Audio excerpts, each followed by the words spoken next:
ನಮಸ್ಕಾರ. ಇಂದಿನ ಪಾಡ್ಕಾಸ್ಟ್ನಲ್ಲಿ ವಿಶ್ವಗುರು ಬಸವಣ್ಣನವರ ಒಂದು ವಚನ ಹಾಗೂ ಅದರ ತಾತ್ಪರ್ಯವನ್ನು ತಿಳಿಯೋಣ.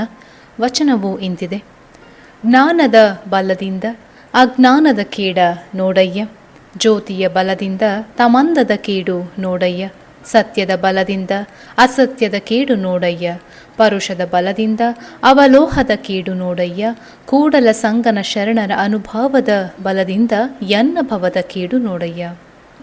ಬಹಳ ಸುಂದರವಾಗಿರುವಂತಹ ವಚನ ಇದು. ಬೆಳಕಿನ ಬಲದಿಂದ ಕತ್ತಲೆಯು ಕೆಟ್ಟೋಡುವಂತೆ, ತಿಳಿವಿನ ಬಲದಿಂದ ಅಜ್ಞಾನವು ಹರಿಯುವುದು, ಸ್ಪರ್ಶಮಣಿಯ ಸೋಂಕಿನ ಬಲದಿಂದ ಕಬ್ಬಿಣ ಮುಂತಾದವುಗಳ ಅವಲೋಹತ್ವ ಹಾಳಾಗುವಂತೆ, ಸತ್ಯದ ಬಲದಿಂದ ಅಸತ್ಯದ ಹಾವಳಿ ಹುಟ್ಟಡಗುವುದು.